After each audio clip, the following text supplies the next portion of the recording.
Okay. We're looking at Ezra, and in fact we're going to finish up Ezra. And Ezra's kind of interesting, because as we move into Ezra, and the same thing will be in Nehemiah, we have really a tonal shift. We're looking at the same narrative, and we started the narrative. Where did we start the narrative? Do you remember where we started this Old Testament narrative? Genesis. Genesis. That's where we began. And as we went through the books of the Kings, what was sort of the tone of the books of the Kings? Murders. What's that? Murderers. Okay, murderers. Good. What else did we see in the books of the Kings? Worshipping idols. Worshipping idols. What else did we see in the book of the Kings?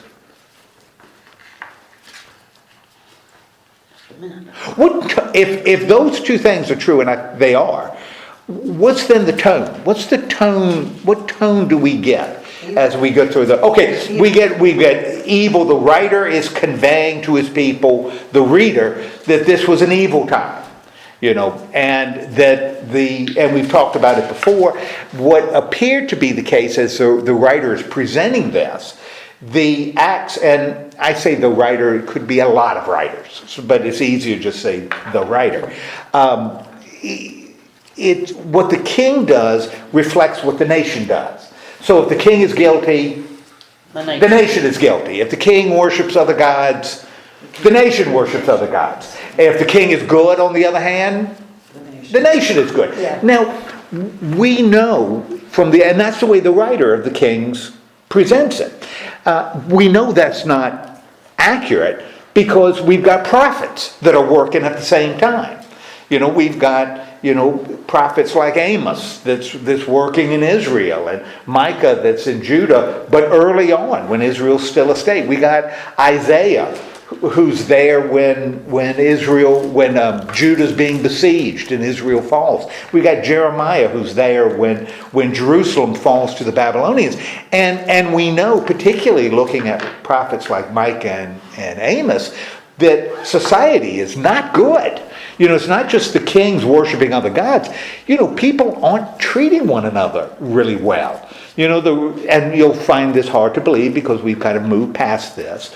The rich people showed off their wealth, which we certainly don't do anymore. Rich people don't do that anymore. And people were taking advantage of one another. They were using, one of the great examples in both Amos and Micah is they're using crooked scales. So they're weighing out things, but they're crooked. And that's one of the big things that the prophets talk about. So we know, even though as presented in the books of the Kings, what the king does is reflective of the people, there's a lot of other stuff going on in these societies. So this is a presentation of history from a perspective, but we get a mood as we look at the books of the Kings that we're talking about an evil, people that have good days but have a lot of bad days, and or have a tendency to worship other gods and to drift away from the covenant they have with their God. Okay, so we've got that in the books of the Kings. How does the tone shift as we get to Ezekiel or Ezra?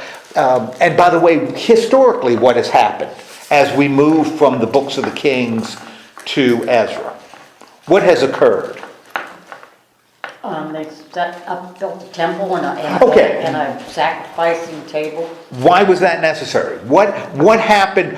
Where were we at the end of Kings? They were going to build the temple. Well, at the end of Kings. Oh, at the end of Kings. Okay, they were all scattered. They were taken into Babylon. Jerusalem falls, the nation falls, Judah no longer exists.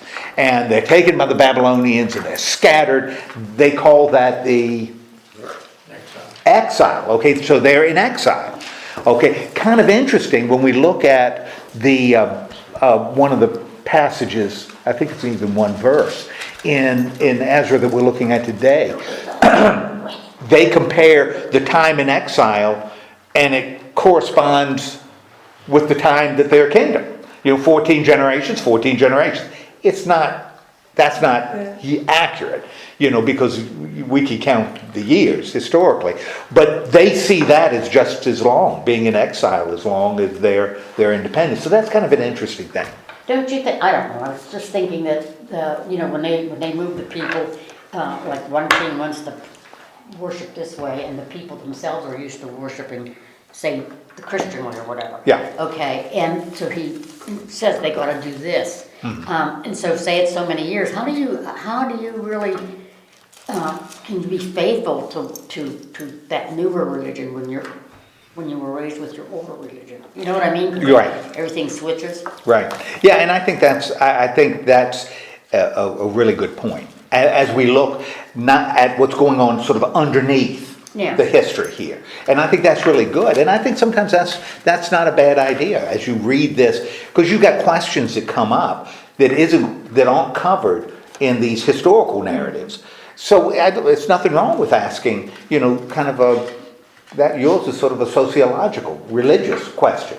How do you shift from one religion to another in a weekend? And be faithful to that new religion. And feel something. Yes.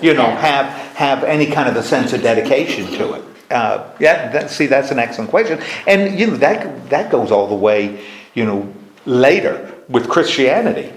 I mean, good night. That's what we see early on when, Clovis of the Franks, when he converts to Christianity, and he has his army march into a river. And you know what they did when they marched into a river? They drowned us. Nope, didn't drown. It wasn't that deep. Oh. They marched into a river and They mark it. baptized.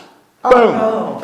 They were baptized. I thought they were. Bang. So now what are we? We were pagan yesterday, and what are we now? Christians today. Christian. Constantine, after he has the legend of his conversion, seeing the cross in the sky, has his army, the Roman emperor has his army paint crosses on their shields. His army is now what? Christian. Amen. And so that's something that we see, where rulers say, okay, boys, we're now this, from now on. And if you're scared of the king, you say, yes, hot dog, yes, sir. I like that cross. Yeah. Looks much better than something else. So, but that's a good question here, and as we look at all of history. Okay, so we've got this. Now I was talking about tonal shift. What is the shift when we get into Ezra? Because if the books of the Kings, you say these at best, sometimes every now and then these people sound good, but usually they don't, and it's not a very optimistic, and they're having wars and struggling and killing folks and all. What do we get when we move into Ezra?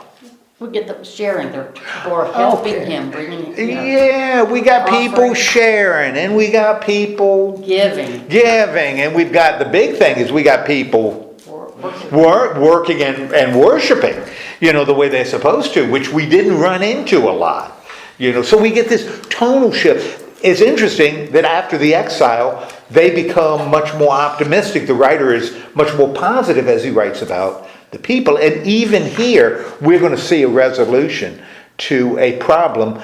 And as we look at it today, I want you to think back, because we had a very different situation in another book, but a very similar people, or people presented in a very similar way, that they ended up resolving their problem in a similar way, going back to a book we've already looked at. Okay, so anyway, we've got Ezra. What are some of the things that have been happening in the book of Ezra? Well, they were talking about like the intermarriage and. Okay, hold on. We're not there yet. We're still kind of reviewing. Oh. We're getting to that. What are some of the things that have happened in Ezra before we get to what we're looking at today? Before we get to the 9th chapter? Because Ezra didn't show up until late, so he wasn't there at the beginning. What are some of the things we've gone through with Ezra? He's finally talking. He didn't talk. Okay, Ezra, yeah, after Ezra came, now he's more involved in working. Even before Ezra came. King what- let the Jews come out. Okay, king of Persia lets the Jews, or what has become the Jews. The Jews are no longer 12 tribes, they are now 2 tribes, Judah and Benjamin. That's now, and the northern tribes are the northern tribes. And we don't really talk much about them. In fact, sometimes Judah becomes associated with Israel. So all of a sudden, those tribes in the north have kind of faded a little bit.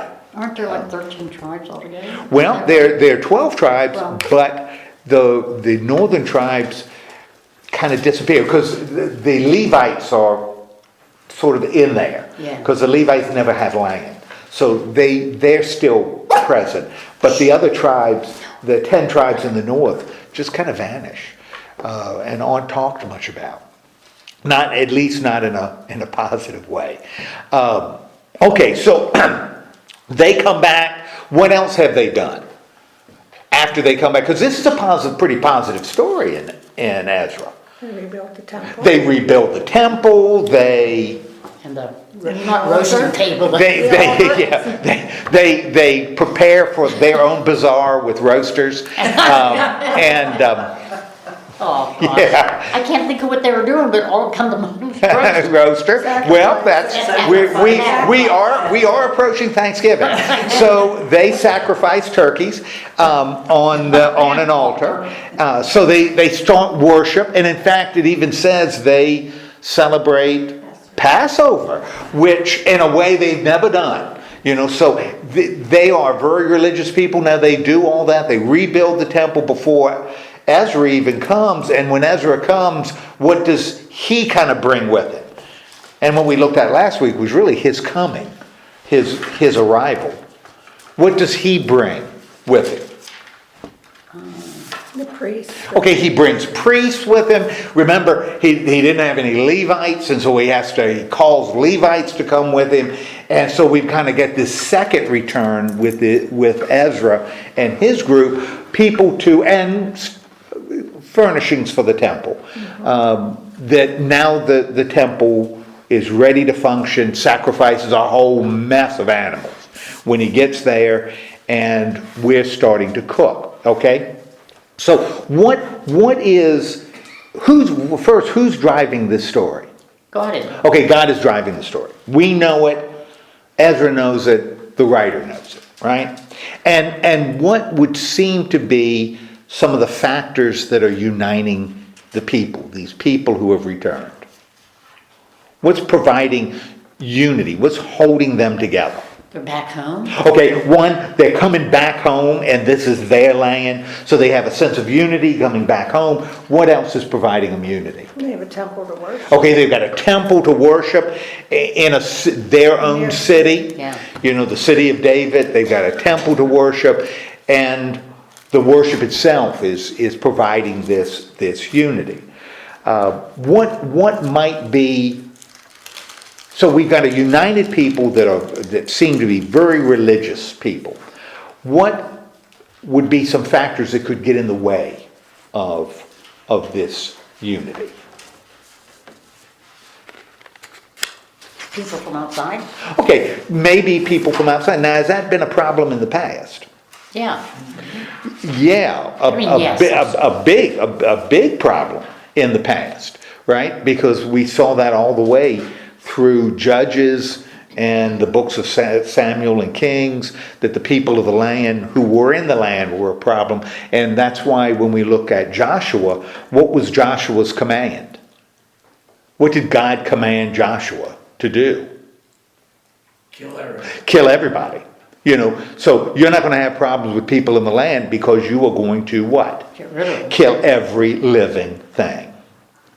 Every living thing. Every man, woman, child. You're going to kill. I mean, it would be natural for the people who are displaced to be, off of their land, and somebody comes in and takes it over. Oh, sure. You know what I mean? They're not going to be happy about that. Yeah, they're not going to be happy. So they're going to fight.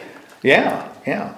And they're doing that. I mean, that's what ethnic cleansing means. You know, you cleanse the land of the other group that you don't want there anymore. And that's what we see. And so that could create a problem for these new people, because this new people they're so focused and so united in their land, with their temple, in their worship. Okay, and as we get to, we've kind of got that hanging around as we approach chapter 9. In fact, how does the writer begin chapter 9 of Ezra? He opposes intermarriage. What's that? He opposes intermarriage. True, yes. Even before that. How does he actually begin? Prayer. Even before that? Looking at what does the writer write at the very beginning of chapter 9? After these things. What is he talking about? When he says after these things, what is he talking about? Is he talking about all the building, they built the temple? Okay, That's all we got done. all the stuff we've been talking about. All this is, finished. which tells us, because he's a writer, I mean, he's a good writer, he's doing what? He's moving from a topic To something else. to something else. I mean, this is a good transition. So, okay, all this that they have done. Now, the writer's also doing something interesting too, because there's another shift. So it would appear as though he's moving from one topic to another. What else is he doing in what he's writing here and will continue to do as he moves forward? Because there's a real shift. Ezra speaking. He shifted from third person to first person. Now, why? Now remember, this is a writer writing this down. I mean, he's rewriting this in his little work way after this has occurred. Why might the writer do that? What might be his motivation from shifting from third person to first person? So What might he be conveying? I'm sorry. That's okay. What might he be doing for his audience, with respect to the audience, for us, the reader, by making that shift? letting us know that he's really becoming a leader. Okay, it's that Ezra's a leader, is a real leader. What else? Why would a, I think you're right. Why would a writer, so he's reinforcing that, why else would a writer do that? And it's interesting, when you look like at the book of Acts, the writer of Acts does it 3 times. He'll shift from third person to first person, then back to third person, then first person, and then back to third person. He does it 3 times. Why would you do it? Why might a writer make that shift? Particularly this writer, because the writer of this book isn't Ezra. You know, this is being written after Ezra. So the writer is choosing to shift into first person. It's not like he found this and just started to copy it. Why might he do that? Give it validity. Okay, bang. We got validity. And if he really wants what follows to have validity, what does that suggest about what's going to follow? It's very important. It must be important. It's got to be important, at least to the writer. Now, we may read it and say, I don't see why this is important. But the writer thought it was. So important that he didn't want to say, well, I heard about this. You know, third person, oh, I read about it. He says, I got an eyewitness. You know, and I got an eyewitness. That all of a sudden gives what's written real validity. I think it's to put a stress, an importance on what follows. This is big deal. This is big deal what's going to follow. Okay, so he shifts to this first person. Now it's Ezra who is speaking. What happens to Ezra?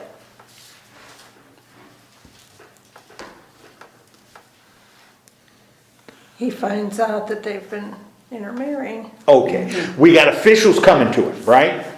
And the officials tell him that they're intermarried. And it's a lot of details, you know, of... Like daughters marrying their fathers and sons marrying their sisters and whatnot. Yeah, that they're marrying. What's happening? What has happened?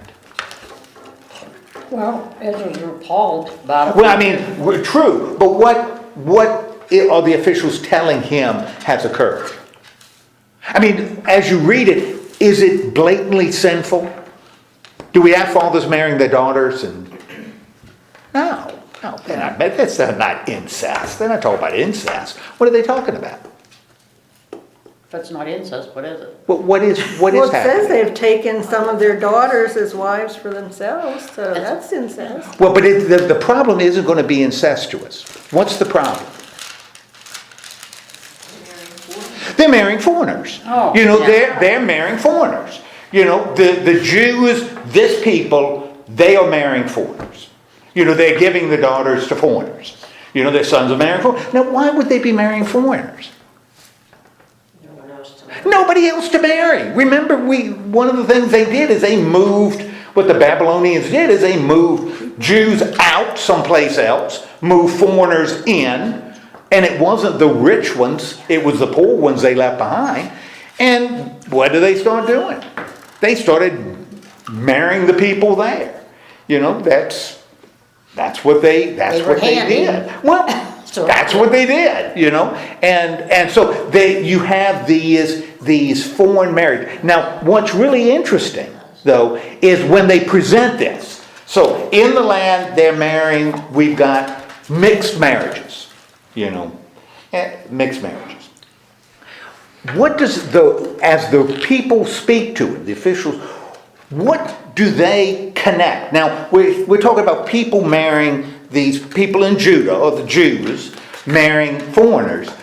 What does these officials, what do they connect? That they could be worshiping other Yes, they connect the people and the practices.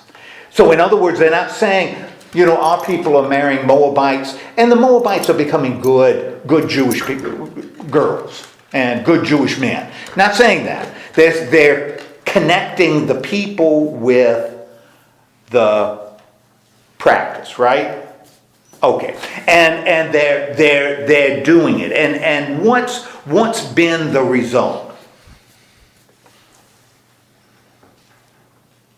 Their own people were unfaithful. Okay, their own people. Now, their own people are in faith. This holy seed, right, is being mixed.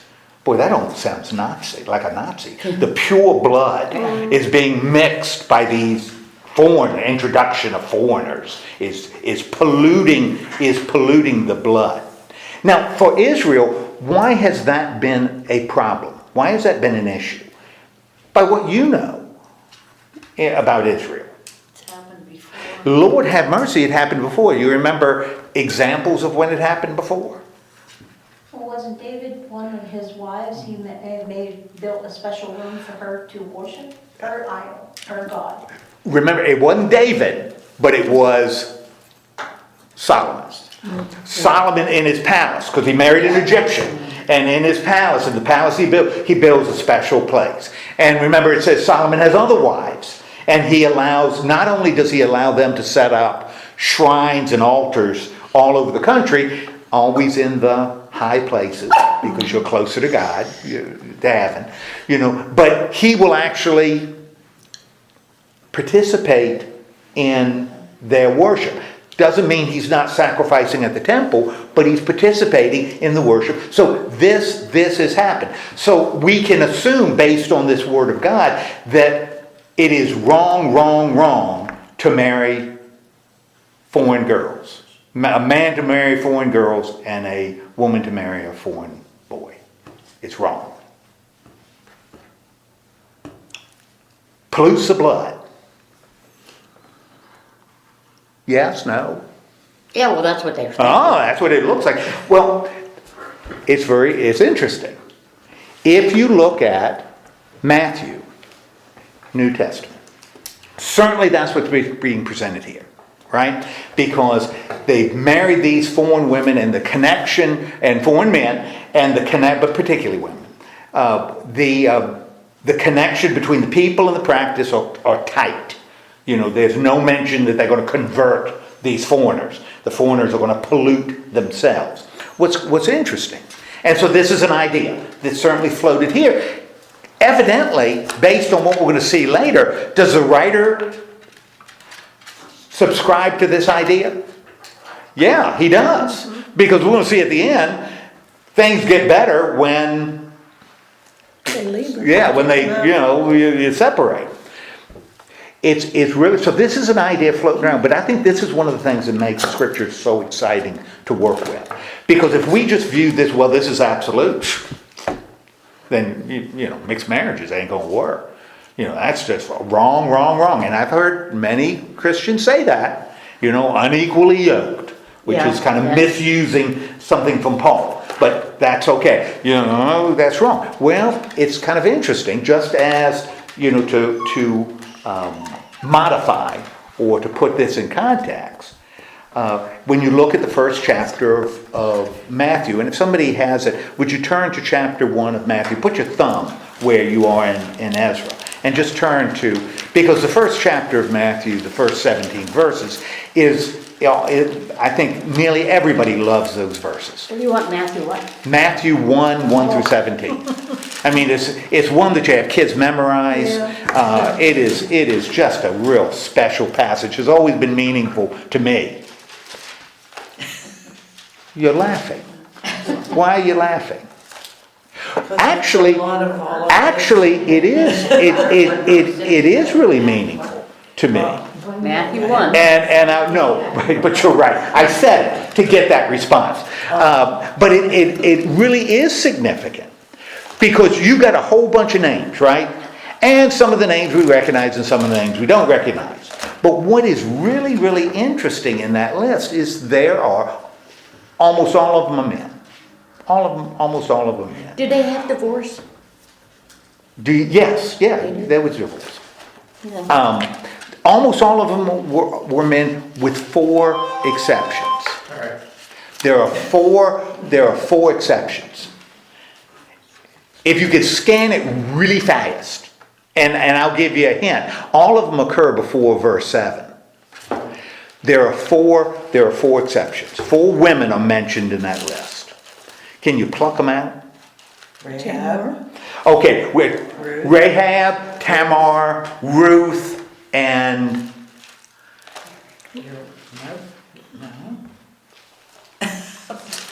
now she's not mentioned by name. But she's mentioned at the end of verse 6. Princess Jessie, the father. Uriah? Oh, mother had been Uriah's wife. The wife of Uriah, which is Bathsheba, is the wife of Uriah. Four women are mentioned in that list, that genealogy. Well, that's strange. What an odd group. Tamar, Rahab, Ruth, and Bathsheba. That's really strange. You would think, who would be mentioned? If you were going to list some women, you'd mention, what's that? Mary? Yeah, you'd mention Mary, if you're going to mention Old Testament women. Ruth?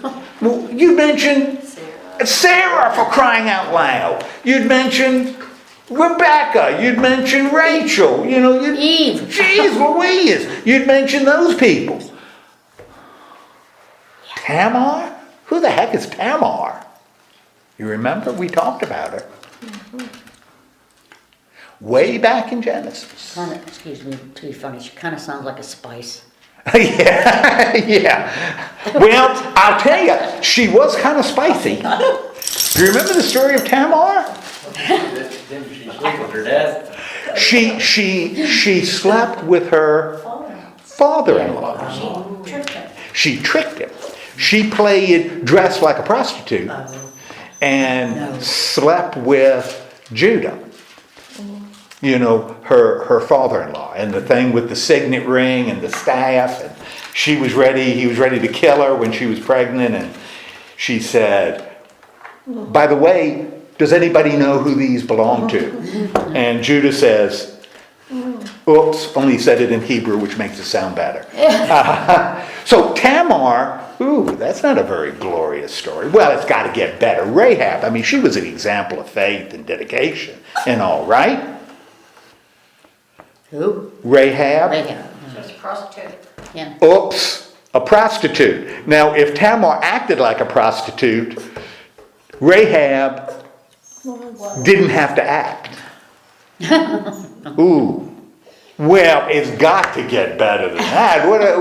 Ruth. Okay, we'll do Ruth.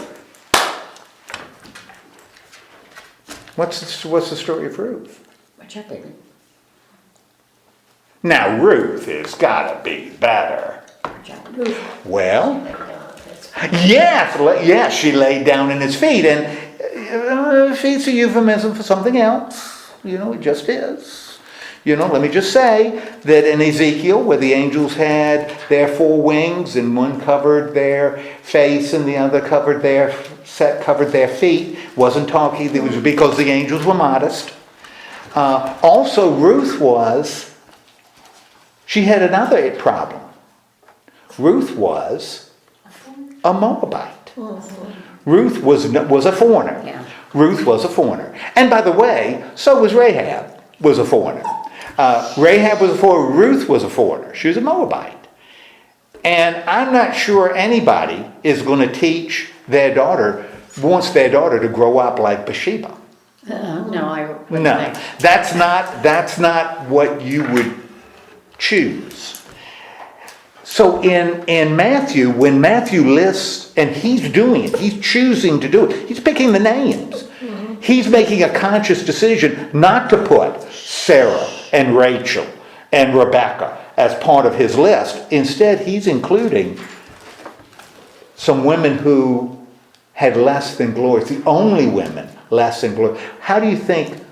What do you think Matthew's opinion about the value of foreign or even fallen people are, based on his genealogy? What do you think his opinion of foreign women, the women that right here in Ezra you want out? What do you think Matthew's view is? Not real good. Wait, does Matthew have a higher view? Would he say, Ezra, you did the right thing. Foreign women are scum. Got to get them out.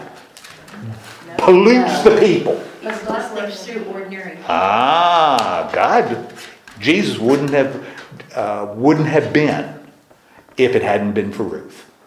Because David wouldn't have been if it hadn't been for a foreigner.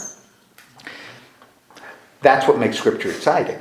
Because Ezra seems so clear. And then bang, we got Matthew, this genealogy, and now it ain't clear at all.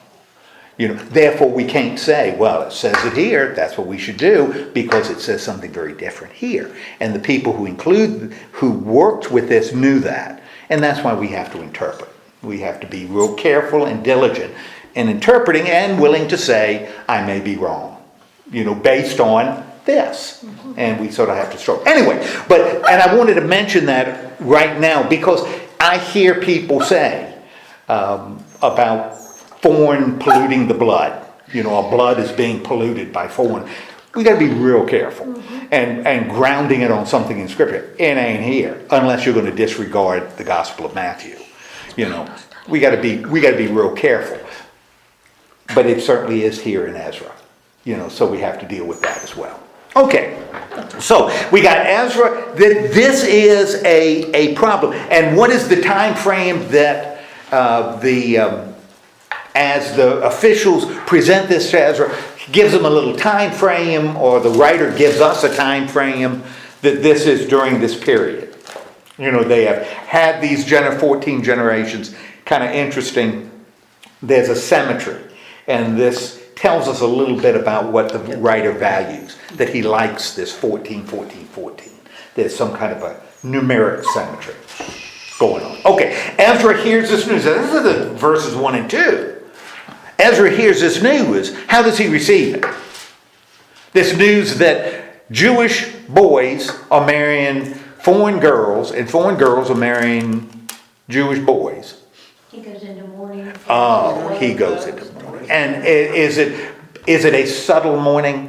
No. What is he doing? Pulling his hair out. He's pulling his hair out. See, I used to mourn. I don't anymore. I can't afford to. He's pulling his hair. Laughing too hard. Deb, way too hard. All right, so he's there, he's mourning in a very dramatic way, and he is, and again, the writer is telling us this, right? Why is he mourning with such intensity? He is, what's that? Shocked. He is shocked by by this news, right? And of the people around him, how do the other people around him react? Tremble.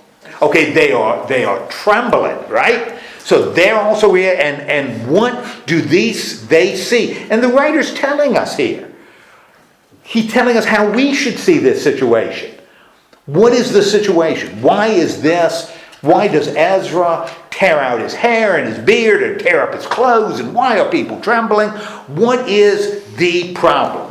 He's appalled. He's appalled. Why is he appalled? He tells us. Why is he appalled? The lack of faithfulness among his people. That's the problem. Okay, fundamental problem. So the writer tells us this is a question of faith. This isn't a question of biology or sociology or politics. It is a question of faith. These people who are intermarrying are not faithful. And what does Ezra do? Of course, what does Ezra do? Pray to God. He goes to God because he is a dedicated person, right?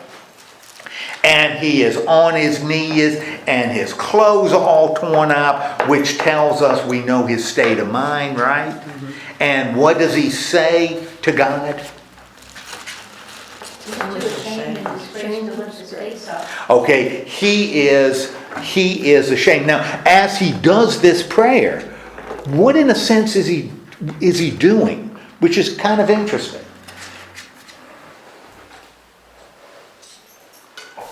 Admitting he didn't see this was going on. Okay, didn't see this was going on. This was happening and he wasn't aware of it. Why is he feeling shame? Because he wasn't aware. Is he? He didn't. What makes him feel shame? Because they went against God. Okay, good. It's not a personal, the people are going to be people and I just didn't see it. It's, I feel shame because of what the people did. Yeah. That's what, almost like he's taking it on himself. I feel, not that I don't have a foreign wife, I feel shame because my people did. Yeah. And how is this, what is this doing to him? How is this affecting him? What the people have done? Or does it appear as though it has happened as Ezra is going to God in prayer? And that's why it's first person, because we're hearing Ezra pray. What has the sins of the people, how has that affected him? Well, it's saying that from the beginning, from their forefathers until now, the guilt has been great. Okay, so it's been a big problem in the past. How is that affecting him now? He's fearing the consequences. Okay, he's fearing consequences. There's this gap that's developed because of this. Now he shifts to the past, right? How does all this, what they're doing now, relate to the past?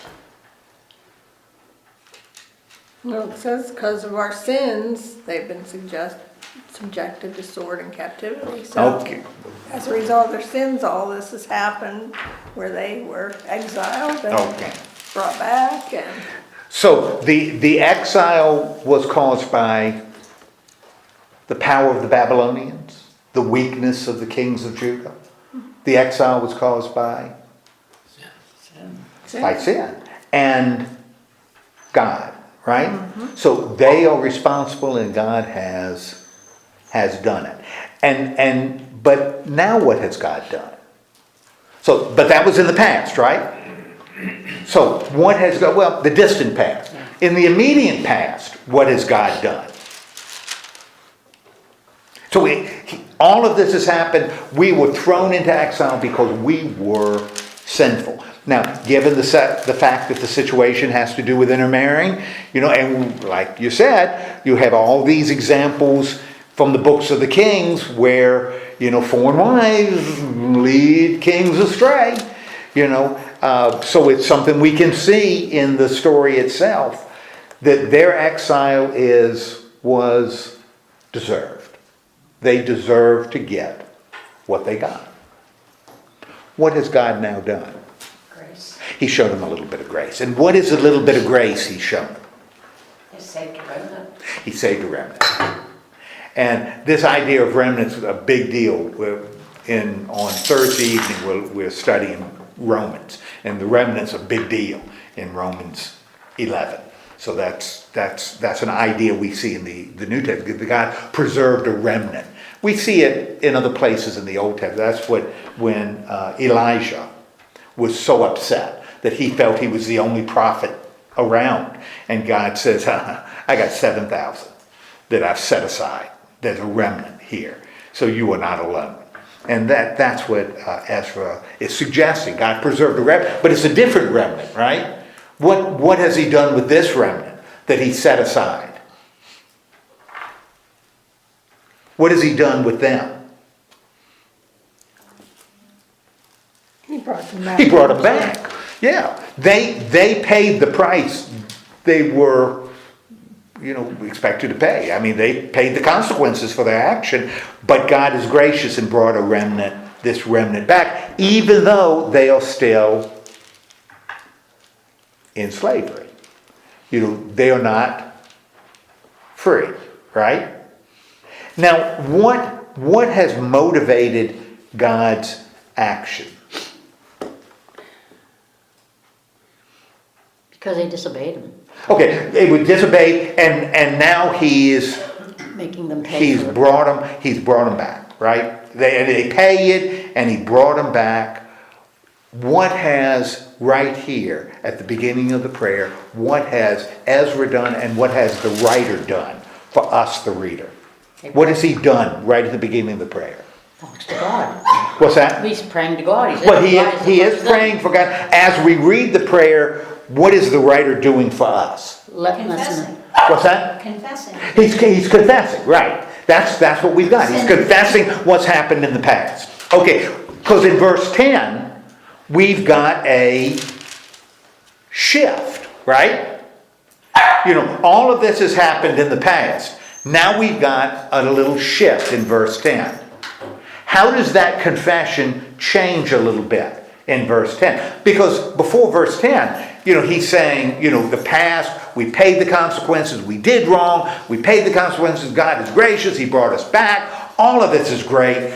How does it kind of shift a little bit in verse 10?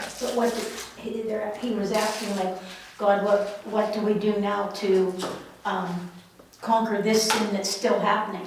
Okay. Current. Okay. So this has happened in the past. We paid and you were gracious. Now we've got something else going on. And what is it that they have forsaken God's command? And in particular, what command have the people? And this is Ezra in prayer. What have the people forsaken? What command have they forsaken? What command have they turned from?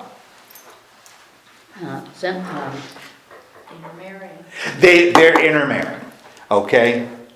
And the pollution of the people in the land. Again, this connection between people and practice. What the people, foreign people do foreign things. And that's a danger for Israel. No. Now, where is he getting this? Because he suggests that this is God's command. Well, where is he getting this command? That he suggests that people are violating. From the law. Okay, he's getting it from the law. And in particular, it's a lot of stuff, little verses in Deuteronomy about intermarrying, that you're not supposed to intermarry. So what is Ezra here suggesting that the people, what have they done? Right now, these people to whom God has shown grace, in spite of the fact that their ancestors deserved what they got, what are these new people, these restored people, these dedicated and righteous people, what are they violating? They're violating the commandments, and commandments are part of something bigger, right? What are the commandments part of? It's a big deal for the Jews. And we've talked about it a lot. Covenant. They're violating covenant, right? Because in that covenant, God gives commands, right? God's going to be gracious. The commands we obey. We've got this covenant created, this contract created. And by doing this, the people there in the land are violating this covenant. Now, what does the writer remind the reader? In verse 13. It's a result of their evil deeds. Okay. It's their fault. Okay. So, we know what happens when you break the commandments, right? When you break the commandments, what happens? You pay the price. That's the way it is. When you break the covenant, there are consequences. So, what does he ask? He asks two, in this prayer, he asks two rhetorical questions. What does he ask? Don't destroy us. Yeah, we paid in the past. We broke the commandments in the past, and we were in exile for 14 generations, right? Finally, you brought us home. We're violating the commands right now. He said God's punishing less. Yeah, should we? What's the first rhetorical question? Be destroyed? Yeah, should we break your commandments again? You know, and intermarry with people who are in the land? Should we do that? Rhetorical question. What's the answer? No. He's an example. Well, duh. You know, the answer is duh. No. So what's the next one that he asks? Did you not remember to destroy us? Yeah, would you, and these are questions he's asking God. He didn't need an answer. You know, the first question is, should we violate your commandments, God? You think that's a good idea? The answer is no. Well, are you going to be upset That's a dumb if we violate your commandments? Duh, yes. So how does the confession end? So, Here we are. Here we are before you in our guilt. Okay, so this is truly confession. This is what we've done. Now, why would, and this is a big deal for Ezra, and certainly a big deal for the one who's writing Ezra's story here. Why would intermarrying present such a danger in this context? Why would the intermarrying with foreigners present such an incredible danger in this context? because of what they might bring. Okay, You know, their whatever their religion, their courts are, they might bring that into this and mess it up. Idolatry. okay, Yeah. why is that such a danger for these people at this time? I don't know if they could handle it at that time. Why not? I think you're right. Why not? Why would it be particularly dangerous for them at this time? Well, because they just were forgiven. They were the remnant that was brought back to their homeland. Right? So if they start off on the wrong foot, they're doomed. They're going to be doomed. What's going to happen to Judah? God will punish them. Well, God will punish them. What's going to happen to Judah? It's just not going to be worshiping God. You're going to have tons of idols. Yeah, you're just going to be like everybody else, right? You're just going to be like everybody else. And it's kind of interesting. That's what the people of Judah are going to say about another group of people. The people of Samaria. They're going to say that's why in the New Testament, Samaritans are never viewed in a positive light. Well, that's wrong. The gospel writer, the evangelists view them in a positive light primarily because the Jews did not. Samaritans were half-breeds. They were awful. They were a mixed race. They were a polluted No, race. that's not nice. You know, we are pure. They are not. And Jews didn't trust them. And the Samaritans didn't trust the Jews either because you got this animosity. But that's why the Jews didn't like the people who lived in the land of the 10 tribes. They didn't like them. You know, because they had become the danger presented here. They've just become a mixture of a lot of different ideas and things. Okay, they need their own identity. They need that identity to survive. And that identity is going to be really, really important. All the way to today. This identity of people of God, the people of the law. Okay, so this is a big deal for them. Now, what is happening as Isaiah is praying? Ezra. What is he doing as he's praying? A crowd gathered. Okay. Is Ezra's crying, and the crowd gathers, and what are the crowds doing? What they're crying too, and who speaks? Shechaniah. Shechaniah speaks, and what does he say? What does Shechaniah say? We've been unfaithful to our God by marrying foreign women. We've done it. Ezra, you are 100% right. Okay? And so, what should they do? What does he suggest that they do? Make another covenant. Okay, we need to make another covenant. Okay? And so, how does he suggest they go about doing that? And remember, the problem is, this covenant is going to involve doing what? Okay. Because he's very clear about what this covenant involves. They'd have to obey. Sending them away. Send them, yep. Not just, we won't do it anymore. We're not going to do it anymore. They're going to have to send away their wives, and they're going to have to send away Their children. their children. Now, why does that become really important? Even more significant then than it may be now. Because of the children aren't pure. Well, yes, these mixed race children. Why would that be? We read that and say, oh boy, that's hard. Family split, oh, that'd be difficult.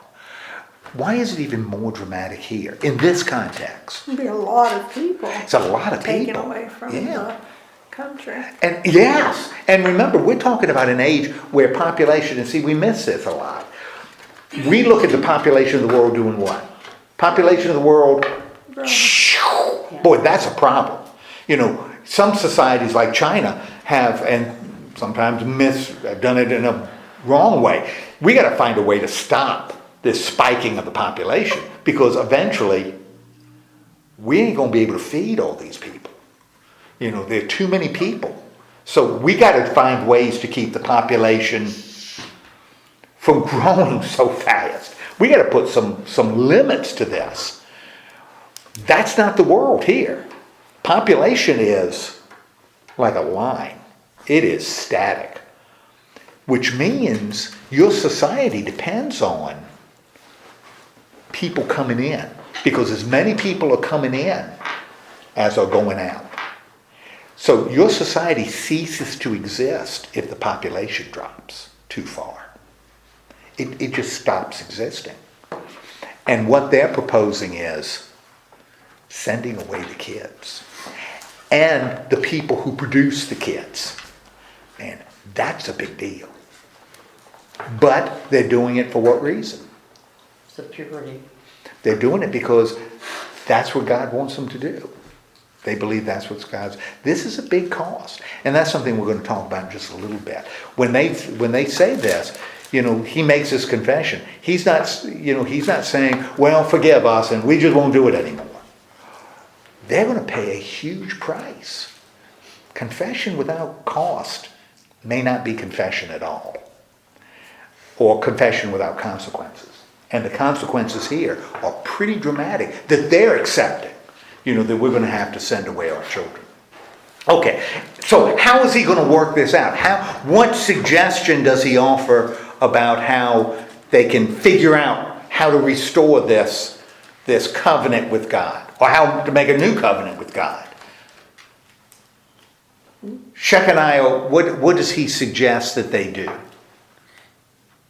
All that had been exiled come and meet. Okay, first he says, Ezra, you get together a group and think about it. Work it out, because you're the leaders. work it out and let us know what conclusion you come to. And the conclusion is, what does Ezra suggest they do? They need to come together, right? We need to get who's going to come together? Everybody. Where are they going to meet? Jerusalem. They're going to meet in Jerusalem. Why Jerusalem? That's where the temple is. That's where the temple is. That's the center of their society. And everybody's supposed to be there. Lord have mercy, hotels must have been full. Because you got everybody there. Everybody from Judah is gathered in Jerusalem, right? And in fact, if you don't come, what if you don't come? You lose all your property. You lose your property. Okay? You lose all your property, and you will also be what? Not only will you lose your property, You'll be expelled. you're going to be expelled. You are going to become a foreigner too. Whoa. Now, this is then really, really important, them being here, coming. Do they have to round people up according to what follows? Do the people come? Yes. Yeah, they do. What does that show? Again, the writer's opinion of these people. They were obedient. Okay. Now notice, the writer has done what? He shifted again to third person. He's not first person anymore. Ezra's not described. Once Ezra's prayer ends, he moves away from first person. We're back into third. Okay. So we got all the people here, and he's very specific. What tribes are there? Judah and Benjamin. Judah and Benjamin. We are not talking about Naphtali or Issachar. We're talking about Judah and Benjamin. They are all there, and it's kind of interesting. What's happening? Physically, what's going on? It's raining. It's raining, which is kind of interesting that he mentions it. Well, they're all sitting outside though. Yeah. You all gathered out there and it's Yeah. raining on And them. it's raining on them. Yeah. Okay. And what does Ezra do? He stood up and said to them, "You have been unfaithful, you have married foreign women, adding to Israel's guilt." Okay. And what does he command his people to do first of all? Confess. You got to confess. And what are they confessing? Their sins. That they've done wrong. That they've done wrong. And that should be enough of them, right? Once you confess, then you're good. You get a stamp on your forehead, confess, go in peace. We're not going to hold it against you. You just go and do it again. Yeah, if you do that. So what else do they have to do? You got to confess, which means acknowledge that you've done wrong, and you got to do what? You got to send them away. You got to send them away. Why are both of those acts important? Because Well, you just said why. because of family. Well, family, but why won't he just say you need to confess your sins, and once you've confessed your sins, we are good? That And then they doesn't just correct the do it problem. again. That doesn't correct the problem. It happened again. It'll happen again, which may tell us something about confession, right? Because I run into a lot of people who seem to say that confession is internal. You confess internally. Between you, it's something between you and God. And you don't have to do anything about it on the outside. Just on the inside, it's confessing to God.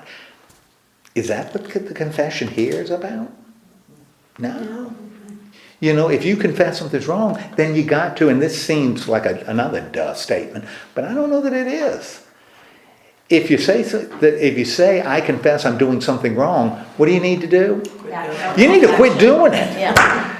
And if you're doing something wrong and you've got, you benefited from it, you know what? You should give what You can. may need to give up what you've begun. Yeah. Maybe that's part of confession. Maybe. Certainly it would seem to be here. That's what he says, right? And what response do you receive? I agree. Now, they say, I agree. Now, right here, I am experiencing deja vu all over again. Because we see a very similar thing happen in the book of Joshua.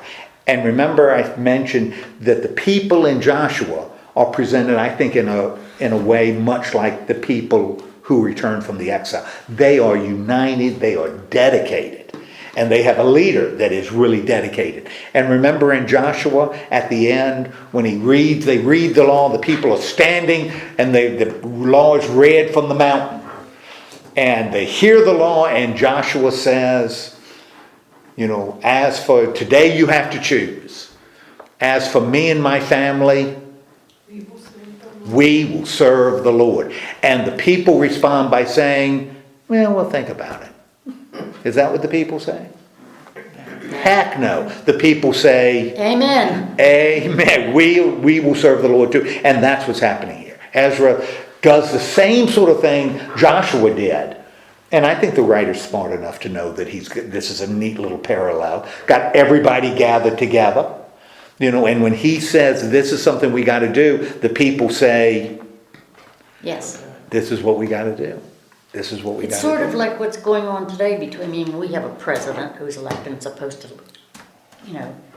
to lead his people, and not all of his people follow exactly what he says, or what he wants to happen in our lives. Mm-hmm. So, it's sort of, you know what I mean? You have a president who is leading, and all these senators, different things like that. Right. Are supposed to lead the people in the right direction, but are they? No. Well, it's really, in this case, he makes a statement, Ezra makes a statement, and we've been set up for this, right? What Ezra is saying, we believe, right? Because we haven't read. Nobody in the back of the room says, Ezra, what about Ruth? Yeah. You're forgetting Ruth. What about Rahab? Nobody does that because the writer's not going to have anybody do that. Because the writer is presenting a unified people with a clear focus. Okay? And the people agree, but they say, you're right, we need to do that, but there's a little appendix to it. In verse 13. There are many people here, and it's the rainy season, so we cannot stand outside. There's a lot of us here, and we are really wet. And when you're wet, you're uncomfortable. Yeah. You're uncomfortable. So maybe now's not the best time to figure out what I'm going to do with my wife who's standing beside me. Maybe this isn't the time to say bye. Yeah. Maybe we need to... But A couple of days. Maybe we need a couple of days, and we need to have some kind of process. To figure this out. Now this actually makes a lot of sense. Why might you want a little process? Because you've married, you've loved the woman, maybe and had children to that woman or whatever, and then you've got to send her away with your kids. Yeah. There may that's be not something even as easy. basic as is she a foreigner? Yeah. But it's not going to be easy regardless of whether she's a foreigner or not. No, none of this is going to be easy. So what they suggest, what they suggest is, let us go home. Let us get out of this rain. Let us go home, and then what? We'll send them away. Come back at a certain time. You pick some people to sort of adjudicate this, to figure this thing out, and what the people agree to is what we will follow, right? And what ends up happening. And the purpose is so that God isn't going to be angry with us. So we're keeping the covenant. So the covenant is going to be kept. And what ends up happening?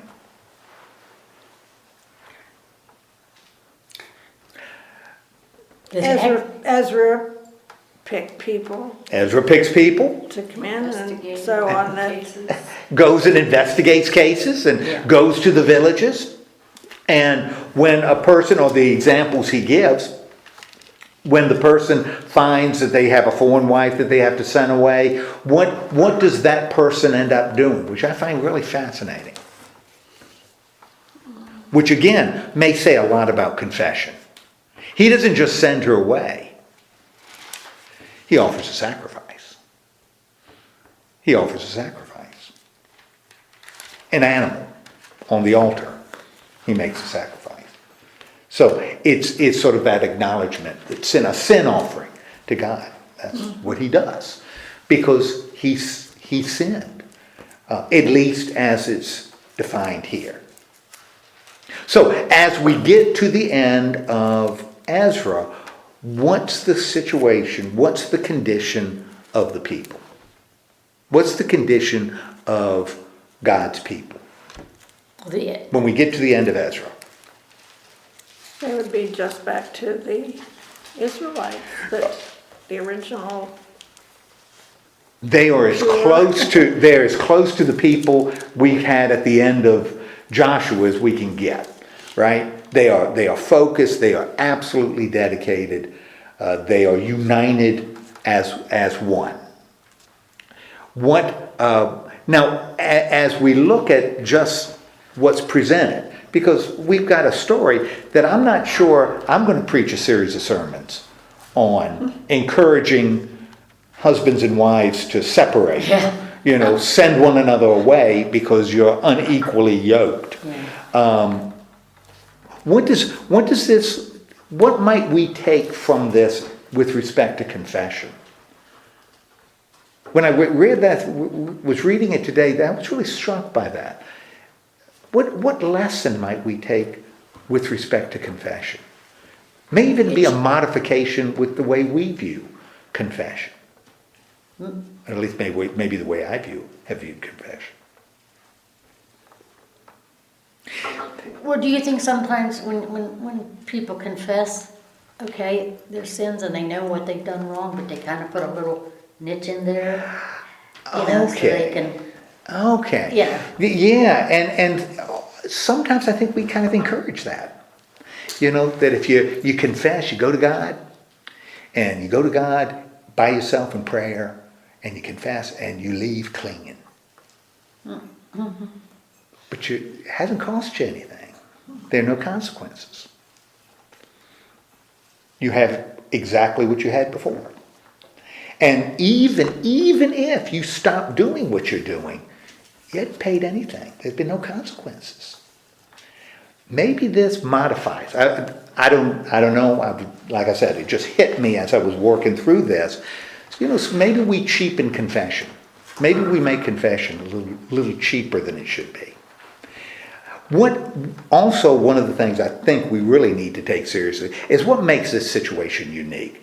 Before we start going out and saying blood is being polluted, before we start doing that kind of stuff, what makes this situation unique enough that we might want to modify it with what Matthew writes at the beginning of his gospel and what Paul writes, in Corinthians about when Christians are married to non-Christians, that, Paul doesn't say get rid of them.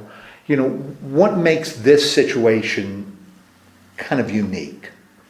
These people just came back from being dispersed and intermixed with a large number of different peoples. Right. So this is really so this is Word of God. It's a unique, that's why you kind of have to interpret it. Also something to file away. The book of Ruth, and there's no question that Ruth's a Moabite. The book of Ruth is written after this because the language is Aramaic. So it's a later language, although the story is earlier. The book of Ruth, the Moabite, the foreigner, is the hero in the book of Ruth, and in fact is the one who shows the most faith. So clearly, even in this world, people didn't say, well, foreigners are bad. You just are bad. They're just bad. Because Ruth isn't. No, So we've got both of these stories together. How do you handle them when they're together?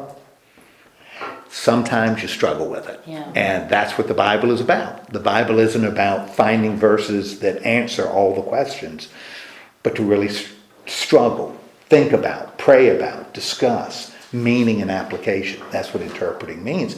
And I think that's what inspiration means. The Spirit is constantly guiding us as we do that. Yeah. So, at least in my opinion. Now, next week, we are done with Ezra. Ezra's finished. And we still have, with the people established in the land, they still have a problem. And Nehemiah is going to address the problem that we still have. But I don't want to give a spoiler alert. You'll see the problem in Nehemiah. And we'll look at Nehemiah 1:1 through 2020. Thank you very much. Through 2:20. Okay. The beginning, first couple of chapters of Nehemiah. Yeah. Verse 15 of 10. Talks about only Jonathan opposing Yes. the whole plan. Yes. There's no way that's the same Jonathan that would be David's son, No. just time-wise or just. Yeah, it's not. So then why is that even in there? 15, like you didn't address it. And really, what is the purpose of that? Why do you think it's there? And by the way, why do you think Jonathan objected to the plan? What was his objection?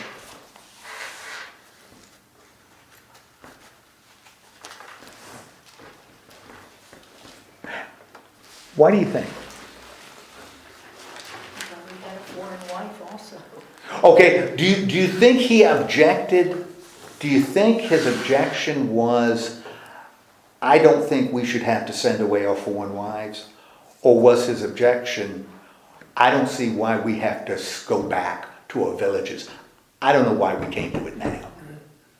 And I tend to think, based on what I saw earlier, what we read earlier, is the people who objected were objecting to, we don't need this plan. We can do it now in the reign, and we should.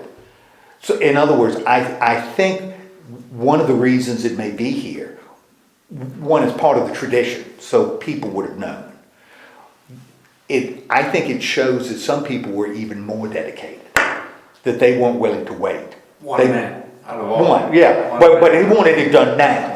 And we see in the rest of the story that they do this plan, and it's not, a plan so that some people avoid it.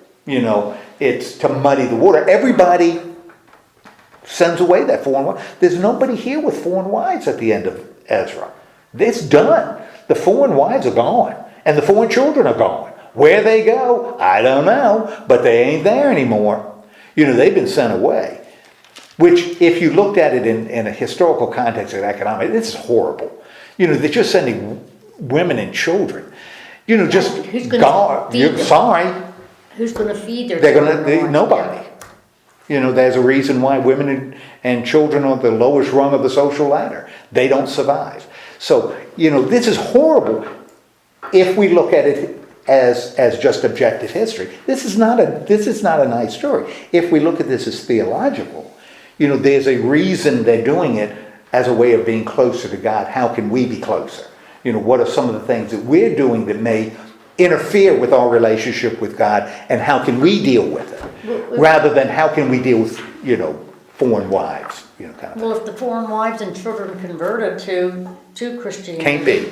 Then you can't. Well, not here, because the danger of bringing because the people and the practices are the same. The people and the practices are, a Moabite acts like a Moabite. A Moabite does not become a Jew. He's a Moabite. And so there's no conversion. That's not even entertained here. Okay. So, but I think that's the reason that this guy was sort of hyper dedicated. He wanted it done now. Because there's no mention that he's excluded, but that he wanted it done. So, and maybe the writer throws that in because maybe he suspects that the reader, as the reader hears the plan, the reader may think, hey, this seems like it may be a way to avoid, actually doing what you promised to do. And then by the end of the story, we see that everybody submits to this, and when they're told to send away their foreign wives, they do. I have no idea. I don't even know what to say. Well, of course, she couldn't have any more because she's had lunch and I gave her. Well, she's got Yes, lunch and I coming. didn't give her as much as I usually do, so, you know, she should eat her carrot, but she's. Yes, Coco Chanel. Yeah, She's grandma. Yeah, She's starting to listen. and I hope you know, she has a new harness. All right. She's got a brand new harness because the other one was getting kind of ratty. Yeah, and this is gonna be more durable. Because we've had harnesses that were covered with cloth, and the cloth tends to get a little ratty. What size So- do you get her? She wears a medium. Is she? And that's, you know, I've always looked at her as a small dog, not a tiny dog, Yeah. but a small dog. And so we were getting small thing, and you know, Yeah. and she's got a cute little overcoat. Yeah. This pink, has some faux pockets on it, fur around the, Yeah. not that she spoiled anything, but she has, and it's, you know, getting it on her, it was kind of tight.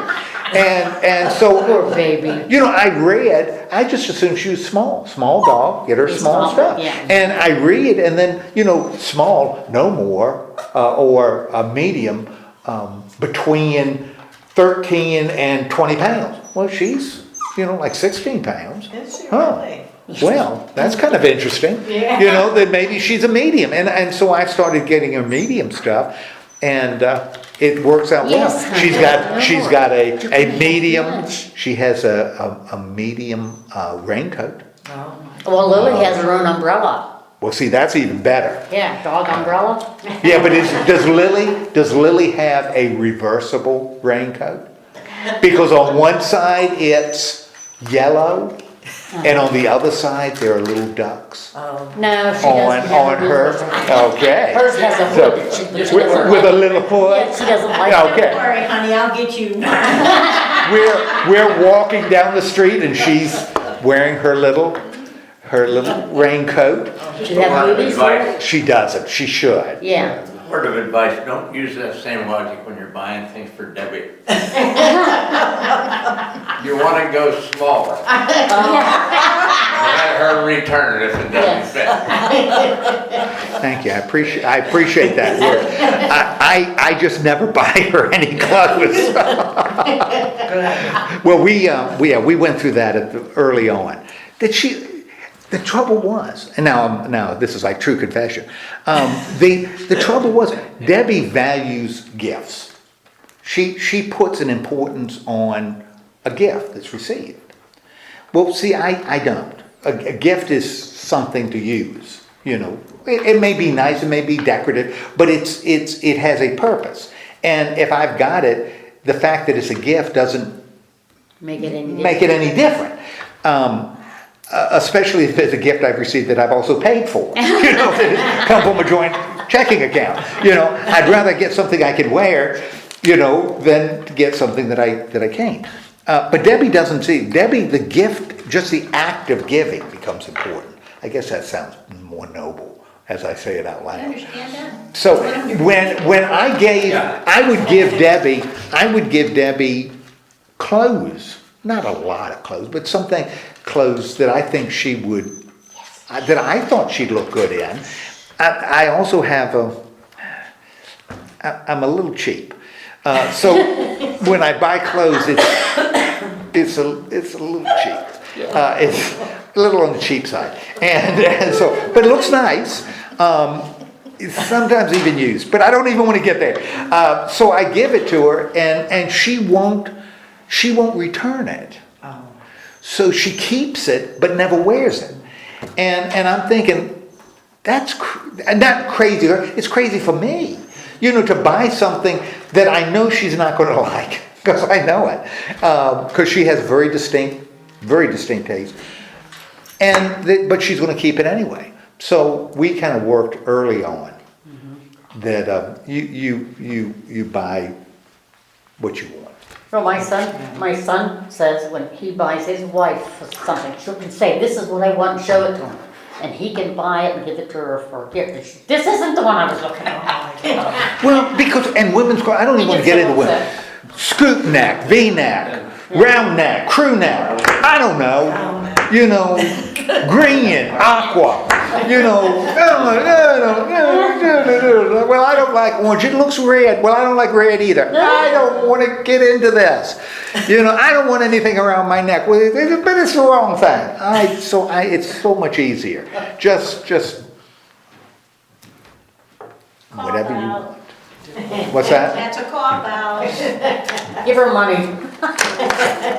Yeah, that's, well, we've been married long enough that we really can do that. Yeah. Early on, No. you know, we went through some tears, Yeah. you know, adjusting to Yes. different views of gifts. It takes- The meaning of gifts, the significance of gifts. Well, it But takes we're whether past it's that gifts or now. not, two people for the first time getting like together Yeah. and making a whole, so to speak, they're gonna have problems because they're, no matter how much you love one another, you're gonna have different views and different, you One know, you have time, different personalities and, our first Christmas, first married Christmas, Debbie gave me something that I swear I thought was a gag gift. uh-oh.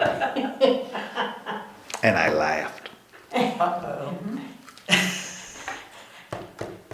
Every Christmas she reminds me. I'm not going to tell you what it is, but every Christmas Yeah. she reminds me of what I did.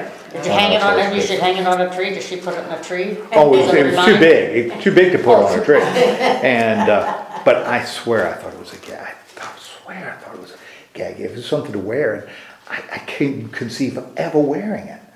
Have you ever received a using it. gift that you returned and then changed your mind and ended up rebuying the gift? Rebuying the gift for Debbie or for myself? For yourself. You were the recipient, you really didn't think you'd use it, so, okay, take it back. So we took it back and. Who would do that? That's absolutely ridiculous. You'd have to, oh, I'm sorry. That guy should be, not even have Christmas. Yeah, he should forfeit, Don't even have Christmas. should send away his foreign wife. All of the fun we had. Oh, life is great.